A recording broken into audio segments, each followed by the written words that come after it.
Well, good morning, everyone. I wonder, as we begin, let me ask you a question, okay? Think back over your lives. How many moments have you had that you'll never forget? How many moments have you had that you'll just never forget? Let me take you back in time, right? Introduce you to a young Nathan Elliott. There he is, see him? Year 7, 11 years old. First summer term at secondary school, it's a PE lesson, javelin, right? Javelin lesson in PE, summer term, athletics. Mr. Kingston is the teacher. Mr. Kingston, small, squat, tanned. Legend has it he was a bare-knuckle boxing champion in South Africa. So there we go, there's Mr. Kingston. He's taking the lesson. Javelin. Boys lined up across the line. Mr. Kingston says, 1, 2, 3, throw. We all launch the javelins. Not too far, we're only year 7, right? Then he goes, collect. So all the boys march up to the javelins. Here's the issue. I approach the javelin front on, right, and pull the javelin towards me. As I do it, here's what I hear. Nathan! Never pull the javelin towards yourself. Always go around the back of the javelin and pull it away from you. If you carry on the way you're going, it's going to end in disaster. Year 7. If I'm honest, I teared up a little bit, right? Hard words, tough words. Hey, but here's Mr. Kingston, right? A man who says it like it is. He always did.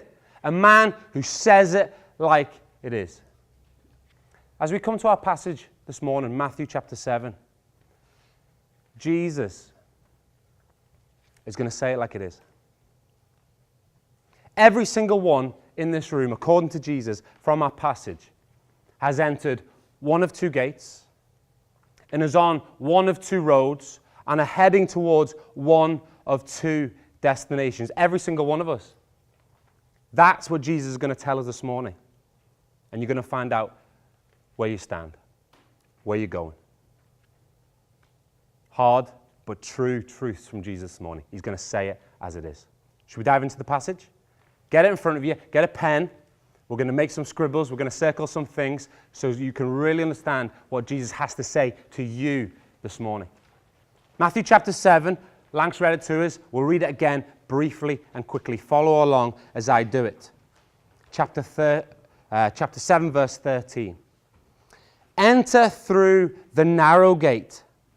For wide is the gate and broad is the road that leads to destruction. And many enter through it. But small is the gate, and narrow the road that leads to life. And only a few find it. Here's point number 1. Nice and simple. Jesus is good, isn't he? He gives us pictures. He gives us images to help us understand what he means. First point. There are 2 ways. 2 ways. Here's the first way. The broad gate and the broad road. Notice some of the ways that Jesus describes what the broad gate and the broad road look like. Can you see them on the screen? Maybe you want to circle them on your handouts. It's wide. It's broad. There's many people on it. Can you imagine it? Here's some pictures to help us. What does it look like to be entering through the broad gate? What does it look like to be on the broad road? Oh, it's easy to find, right? Someone might ask you, where's the broad road? Where's the broad gate? You're like, it's over there. You can't miss it. It's huge. Easy to find. And when you get there, easy to enter. Right? You just walk straight in. No problem, no hassle. You walk straight on. And when you're on the road, there's loads of space. Spacious. Plenty of room to move. You can do a hop, you can do a skip, you can do a jump, you can do whatever you want. Loads of space on the broad road. And what's more, everyone's there. Right? Loads of people surrounded by crowds, all walking together on the broad road, having entered the broad gate. There is way number 1. Way number 2. The narrow gate. The narrow road. Again, have a look at the words that Jesus used to describe this gate and this road. Small. Circle it if you want. Narrow. A few. Very different picture, isn't it? Again, on the screen. See the gate there? Tight. compact. You have to squeeze your way through. It's not easy. It's not easy to find. It's not easy to get through. And when you're on the road, narrow. Drop-offs on either side. Tight. You're by yourself. There's no one else. You can't see anyone for miles. Walking along the narrow road. 2 ways, says Jesus. Broad and narrow. Now, first impressions count, don't they? First impressions. Here's the question I want to ask. As Jesus presents these 2 ways to you, which one would you rather be on? Right, honest. Which one would you rather be on? In your mind's eye. Have an answer, right? Have you got it? Maybe it's a no-brainer. But here's the real question I want to ask you, okay? Because it doesn't matter which one you'd rather be on. Here's the more important question. Which one are you actually on? Which one are you actually on? The narrow or the broad way? Let me take you to a few verses from a book called John. Okay, we've been in Matthew's Gospel all week, an account written by Matthew about the life and times of Jesus. John did a very similar thing, okay? And he has a few things, a few verses that'll help us understand which way you're on. Let's have a read. John chapter 10, verse 9. These are the words of Jesus, okay? Jesus says, I am the gate. Whoever enters through me will be saved. And again, in John chapter 14, verse 6, Jesus says, I am the way and the truth and the life. No one comes to the Father except through me. Helpful for us to understand what Jesus means back in Matthew. Jesus is saying here, right, I'm a gate. I'm a way. Okay, step 1. That's helpful, isn't it? But I've still got a question. As we go and think back in Matthew, we've got 2 gates and 2 ways, a broad and a narrow. So which way, which gate is Jesus? I understand he's a gate, but which one? Is Jesus the broad way? Is Jesus the narrow way? Well, he helps us understand. Because in John 10, he says, whoever enters through me. In John chapter 14, it says, no one comes except through me. And in Matthew, what did he say right at the beginning of our verses in verse 13? He says, enter through the narrow gate. So see what Jesus is saying. It's really obvious, isn't it? It's really clear. I am a gate. But not just any gate. I am the narrow gate. Jesus is the narrow gate of Matthew chapter 7, verse 13. Jesus is the narrow gate. So as you read that, you could read it, enter through Jesus. That's how you could read it. So which way are you on? The only people on the narrow way are those that have entered through the narrow gate. The only people on the narrow way are those that have entered through Jesus. They've trusted Jesus. They've made way for King Jesus in their lives. His life, his death, and resurrection are what they cling to, what they trust in. Everyone else, says Jesus, every single person in this room that hasn't entered through Jesus is on the broad way.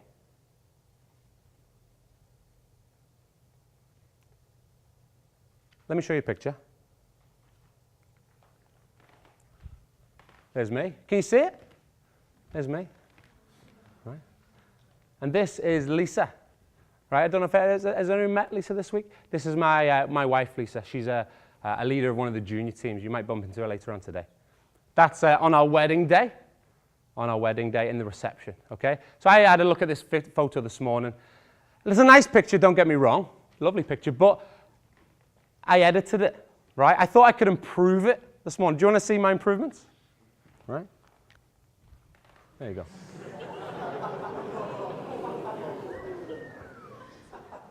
Not bad. Big improvement, right? Big improvement. This is a picture of what it looks like to live and to be walking on the broad way.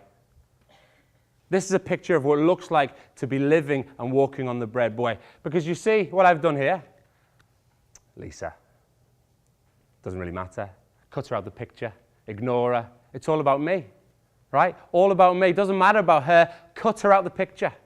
And that's a picture, that's an illustration, that's an image of what it looks like to be living on the broad way. Cut God out.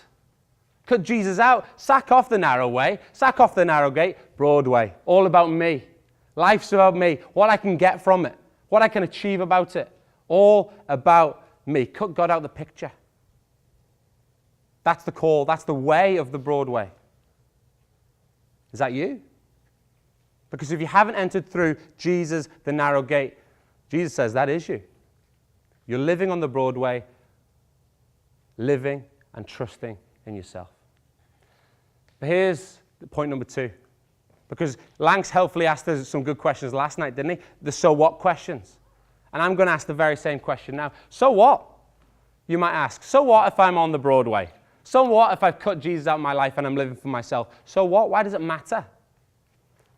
Point number 2, not just are there 2 ways, but there are 2 destinations. 2 destinations. And here's the first destination. Again, notice what Jesus says in verse 13. Enter through the narrow gate, for wide is the gate and broad is the road that leads to destruction. Destruction.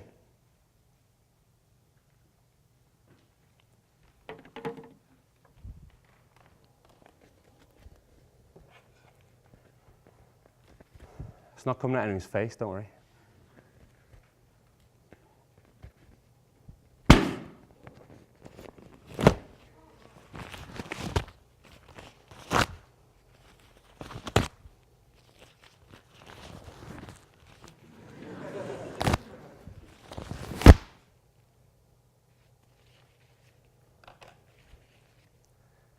Destruction? Something that's taken so much damage that it can no longer be repaired. Something that's taken so much damage that it can no longer be repaired. Because you see, every single one of us in this room was made to be in a relationship with God. But what have we done? We've all cut him out of the picture. Rejected him, ignore him, live our life, our way, all the time on the broad way. And you see, if we keep doing that, if we keep walking that way, if we keep rejecting God, Jesus tells us that our relationship that was intended to be with God will get into such a condition and such a state that eventually it won't be able to be repaired anymore. It will take so much damage that it will be irreparable. If we continue to reject God, one day God will reject us and we will remain separated from him forever without any chance of it being repaired, that relationship that was intended to be. Separated from God, the source of life and beauty and creativity and relationship and joy and celebration, separated from him forever. The Bible calls this destruction, hell. Separated from God eternally, forever, without any chance of restoration. That's what Jesus is talking about here when he uses this word destruction. Can you hear the words of Mr. Kingston echoing? If you're on the broad way this morning, if you carry on the way you're going, it's going to end in devastation, destruction. Hard words from Jesus, but words you might just need to hear. But that's not the only destination. There's 2. The broad way leads to destruction, but the narrow way leads to life. The narrow way leads to life. Again, another picture on the screen. This is my little nephew, William, 9 months old, right? And as a family, the Elliott family, William has brought such amazing joy and happiness to us as a family as we've been able to celebrate new birth, right? I don't know if you've ever had a little baby sister or a baby brother or maybe a niece or a nephew or someone very close to you had a little baby. It's amazing, isn't it? The joy that a newborn baby brings. New life. You see, the promise to those walking the narrow way is life. New life. New life now with purpose and meaning, walking the narrow way. Even though it's hard, even though it's tough, even though it's difficult, even though it can be lonely, but life. But not just life now, but life eternal. Living in perfect relationship with the God who made us forever. The total opposite of those living on the broad way. Life now and forever. And you're going to find out more about what that life looks like throughout this week as we continue to explore who Jesus is and what he has done. So we've had two ways. We've had two destinations. Finally, one choice. One choice. Because you notice the words of Jesus right back at the beginning in verse 13. Enter through the narrow gate. Imagine, after Sports Plus, you have another week's holiday. I think most of you have before you go back to school. And you go on a walking holiday, right? We all love a walking holiday, out in the mountains, out in the hills. And as you walk, you get to a river, right? A stream. Just wide enough that you can't jump it in one go. You need a little bit of help. And so, in the middle of the river, you see this, right? A brick, a stepping stone, right? There it is, in the middle of the river. There you are on one side. It's almost like this, isn't it? Oh, ready? You go, you step on it, and you're off. The stepping stone to get across the river. As we think about Matthew chapter 7, 13 to 14, this picture of the stepping stone is a picture of what life is like. This picture of a stepping stone is a picture of what life is like. You born, you live, you die. Compared to eternity, our life is like a stepping stone. You born, you live, you die. But we spend so much of our life focused on what we're going to do on the stepping stone, that minuscule moment. I'm going to live for me, I'm going to live for me, I'm going to live for me. But we forget that there's something on the other side. An eternity, a destination. Either destruction or life. So here's the final question I want to leave you with.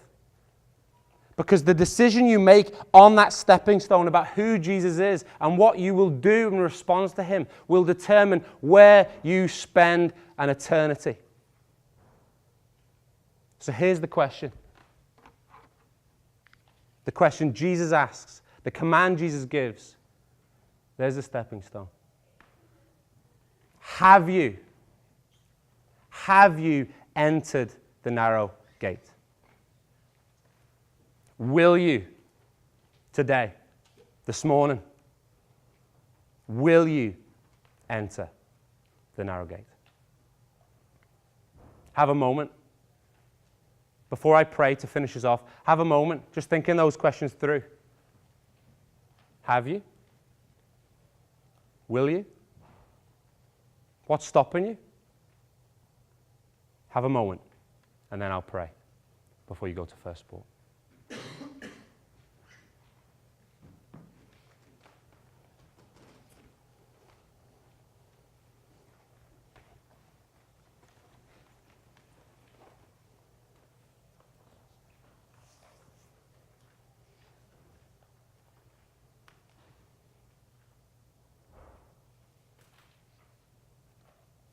Father God, I pray that each and every one of us would hear the words of Jesus clearly as he says it as it is, about which way we're on and which way we are heading. Lord, I pray that we'd take these words seriously and we'd respond appropriately, that we would enter through Jesus, the narrow way, the way of the King that leads to life. Amen.